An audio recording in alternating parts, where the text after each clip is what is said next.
एक बार की बात है। एक गांव में रमेश और मोहन नाम के दो भाई रहते थे। बड़े भाई का नाम रमेश तथा छोटे भाई का नाम मोहन था।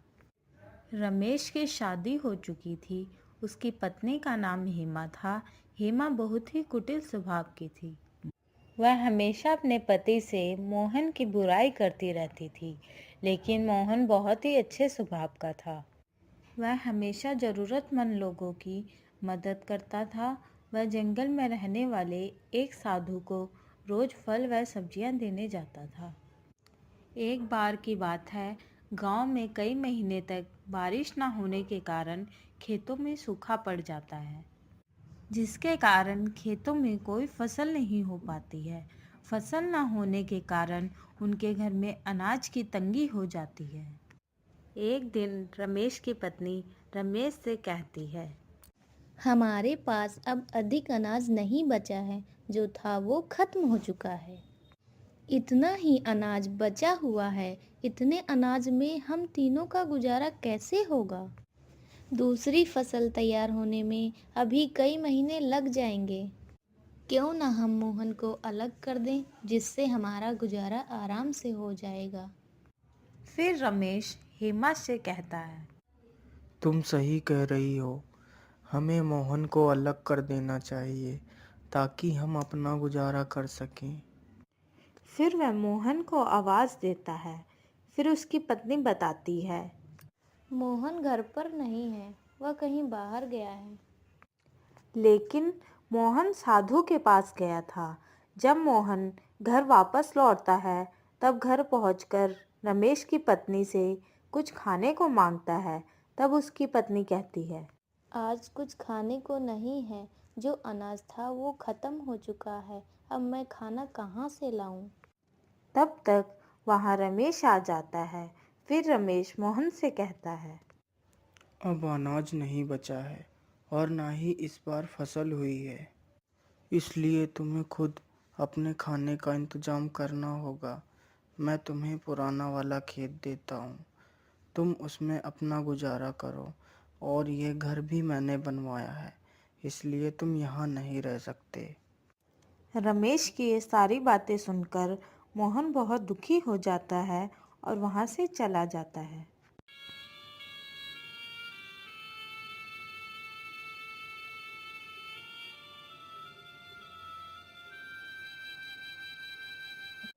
और साधु के पास पहुंचता है। फिर उसे सारी बात बताता है।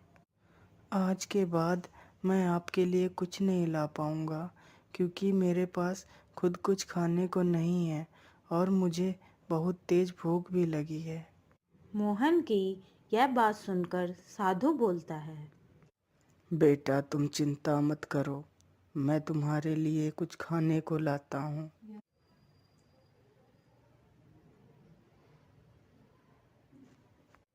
फिर साधु उसे कुछ खाने को देता है और मोहन खाना खा लेता है। फिर साधु उसे एक जादुई घड़ा देता है और कहता है, बेटा, ये घड़ा लो। तुम इस घड़े के सामने अपनी जो भी इच्छा प्रकट करोगे वह पूरी हो जाएगी।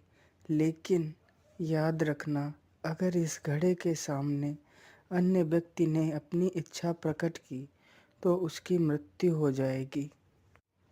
ठीक है बाबा, मैं इस बात को याद रखूंगा। फिर मोहन वहां से घड़ा लेकर अपने खेत के पास पहुंचता है और घड़े से कहता है, हे जादुई घड़े, मेरे लिए एक घर बना दो। फिर घड़े के जादू से उसका बहुत सुंदर घर तैयार हो जाता है। ये देखकर वह बहुत खुश हो जाता है। फिर वह घर के अंदर जाता है।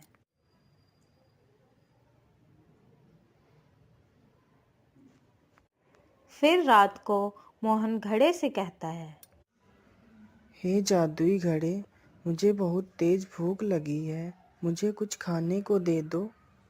जैसे ही मोहन खाना मांगता है, उसके लिए तुरंत एक खाने से भरी हुई थाली प्रकट हो जाती है। फिर वह खाना खा लेता है और सो जाता है। फिर एक दिन रमेश अपनी पत्नी से कहता है, पता नहीं मोहन इतने दिनों से कहाँ है, दिखाई ही नहीं देता। फिर उसकी पत्नी कहती है, हमें क्या मतलब है, कहीं भी रहे। फिर एक दिन रमेश को गांव का एक व्यक्ति बताता है कि मोहन पुराने खेत में रहता है और उसने वहां एक बहुत अच्छा घर बनवा रखा है और वह बहुत अमीर हो गया है। यह सुनकर रमेश चौंक जाता है और वहां से चला जाता है। घर पहुंचकर अपनी पत्नी को सारी बात बताता है।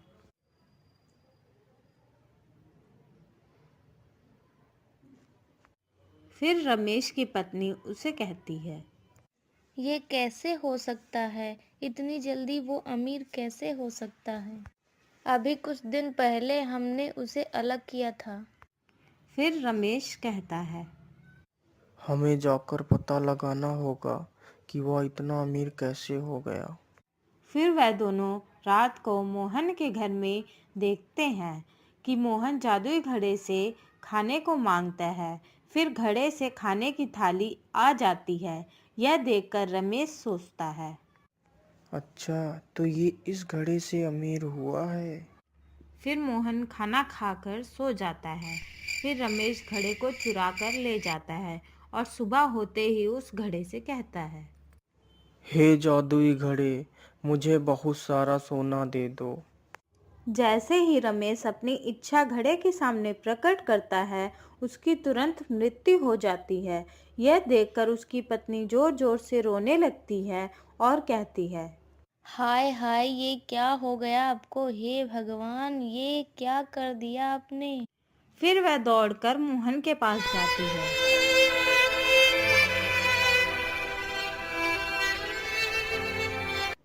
मोहन, ओ मोहन, सुनो। फिर मोहन देखता है कि रमेश की पत्नी उसे आवाज दे रही है। तब मोहन उसे पूछता है, क्या हुआ भाभी? मोहन, तुम्हारे भाई को पता नहीं क्या हो गया है। वह यहाँ से तुम्हारा जादुई घड़ा चुरा कर ले गए थे। और जैसे ही उन्होंने जादुई घड़े से अपनी इच्छा प्रकट की, तभी अचानक से वह बेहोश हो गए और जमीन पर गिर गए। यह सुनते ही रमेश दौड़कर साधु के पास जाता है और साधु से सारी बात बताता है। फिर साधु उसे बताता है, जल्दी जाओ बेटा और उस घड़े को अपने हाथों से तोड़ दो। यह सुनकर मोहन दौड़कर वहां पहुंचता है और जल्दी से घड़े को उठाकर जमीन पर पटक देता है, जिससे घड़ा टूट जाता है। घड़े के टूटते ही रमेश जीवित हो जाता है और वह मोहन से कहता है, मोहन, मैंने तुम्हें घर से बेघर कर दिया, लेकिन फिर भी तुमने मेरी जान बचाई। मुझे माफ कर दो मेरे भाई। फिर वह तीनों हंसी खुशी साथ में रहने लगते हैं।